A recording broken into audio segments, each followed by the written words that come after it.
So what brought you out tonight? What brought me out tonight was I'm a member of the Republican Party. I'm actually an elected official. And I honestly can't believe that the nominee of my party, the guy who became the president-elect, honestly thinks that a ban on all Muslims entering the country, or even a registry of all Muslims, is a good idea. And I have people in my own party, even locally, who are applauding this idea. And I have no words for it. We already know this is a bad idea, and there's no defending it. Unfortunately, I wish I could say more. There's just no words for this concept. A religious minority, are we really going to say it's a good idea to have people for a religious minority on a registry in this country? And it's just disgusting. It's just very disgusting and disturbing. Okay, so why are you a Republican? I became a Republican in 2012 because I was a big Ron Paul supporter. I didn't agree with everything, but of all the people running in 2012, he was someone I actually liked, especially on the Republican side. So I wound up registering as a Republican that year so I could vote in primaries, because Pennsylvania doesn't have open primaries. In 2014, I actually wrote myself in to be a committee person and got the job that way. And I figured, well, if I'm a committee person in this party, maybe I can affect the change that I really want to see. I'm a liberal Republican. I'm honest about that. And, I'm a liberal Republican because I'm in favor of civil rights. I'm in favor of same-sex marriage. I'm in favor of parks and the EPA and NASA. And all those things were started by Republicans. And the fact that we've become a party that doesn't want to conserve things but destroy things is very disturbing. So what would you say to your fellow Republicans who are listening at home? If you're a Republican, speak out against this. When you see Islamophobia being preached by members of your party, speak out against it. When you see a member of your party applauding, saying terrible things about Mexicans, speak out against it. When you see someone in your party thinking of appointing someone who has a history of anti-Semitism or misogyny or xenophobia or good people, you need to stand up. Break Reagan's 11th commandment about speaking ill of other Republicans. You have to. You cannot let this horrible cancer spread throughout our party, or otherwise we will not have a Republican Party anymore. So now that Donald Trump is the head of the party, do you think he's completely taken it over and he's moved it in a new direction, or do you think it can be saved? Look, man. I hate to say this, that's a very hard question to answer. When he originally started running, I thought maybe he would be center-right. I like John McCain. I really supported him. And when he said he wasn't a war hero, I said, that guy is insane for saying it, but maybe he's just saying it for attention. And I thought maybe he would be a center-right guy. But he went from being center-right to alt-right, and that's a problem. And that's... Can we save this party? I sincerely hope we can. You need a two-party system. Even if you don't like the Republicans, you need a two-party system, because that's how we have checks and balances at the very least. 3 parties, 4 parties, 8 parties would be great, but we need at least another one to fight and to stand up. And even if you have a good idea, you need to make sure it's as good as possible no matter what.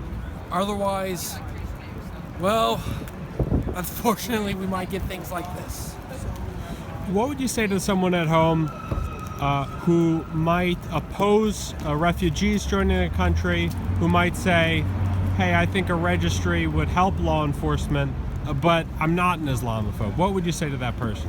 And honestly, I think what you just said about I want a registry because I'm worried or afraid, I can understand that. That's a very understandable fear, and I think that's actually what a lot of people in my party think. They're worried about refugees coming here and doing things. Here are some facts. When you apply to be a refugee, you don't get to pick where you go.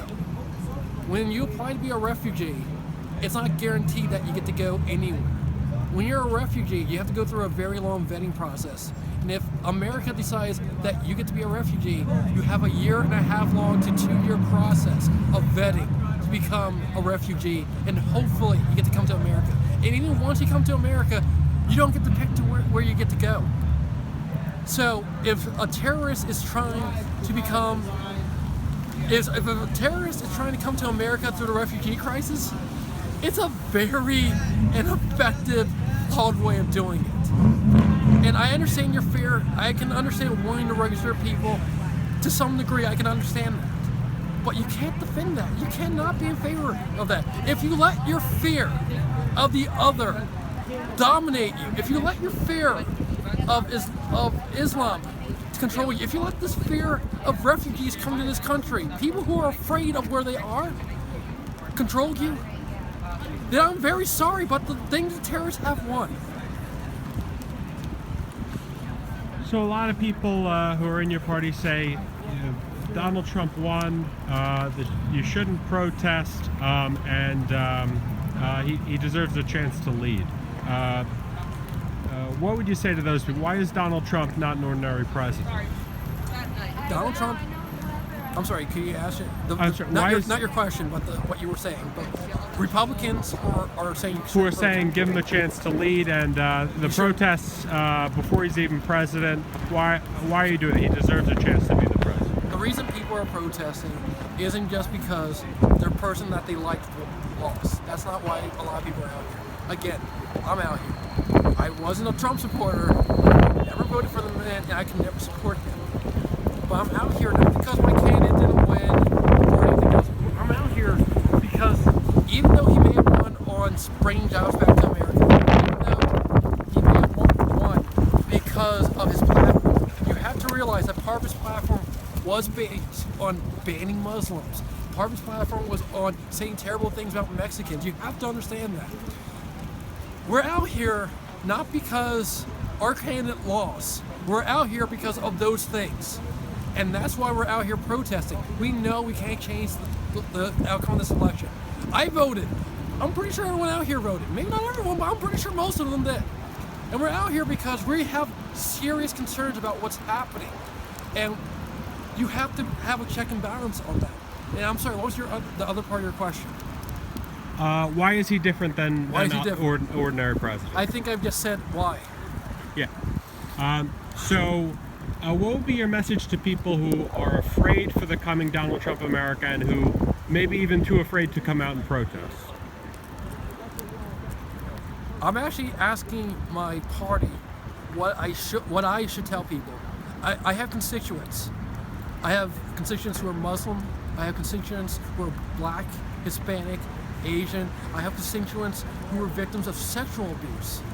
And a man who has spoken out against almost all of them. Even in my LGBTQ constituents too. All of them have been spoken out against. And I'm actually asking the leader of the Philadelphia Republican Party because I don't know what to tell them. I have no idea what to tell them and how to not be afraid because I'm afraid too. I actually broke down my desk one day and cried because of how afraid I was. And that was not an easy thing for me to even admit. As for the people, I'm very sorry, what was your other half of that question? The people who are afraid to come out and protest. The people who are afraid to come out to protest. I understand that. I'm afraid to come out myself because I'm speaking out against my own party. It's a very hard thing to do. But the reason you have to come out and protest, if you feel passionately about this, if you're afraid of what is going to happen to you under this president, if you're afraid for whatever reason, and if you're, or at the very least, if you're concerned about what he has said, you have to speak out now. You have to make it clear now that you have these problems with this. Don't be afraid. You're not alone. You are never alone. Not in this. You will always have people who honestly feel the same way with you as you, and they will be out here marching with you as well. Is there anything else you'd like to tell the people at home? It's not enough to just protest. It's not enough to just be mad. I've been going to protests ever since 2004 when I was marching against the Iraq War. I got involved in politics. I ran for mayor in 2007. I may have lost, but I kept going. And now I'm elected. You have to get involved. If you don't want to even get elected, and that's fine too, call the people in power. Write them letters. Don't just email them. Don't just tweet to them. Write them physical letters. Call them. They have to deal with that crud. They don't like it. But the more people who speak out, the more likely you are to get the change you want. You have to do more than just protest. protest, be angry, come out here, tell people how you feel. But you have to take that other step of contacting those people in power. That's what I would say, if nothing else. You mind if we use this footage? Yes. As in, we can use the footage? What are you using for again? Hopefully on the news, but it will be on YouTube. I'm fine with that. Cool.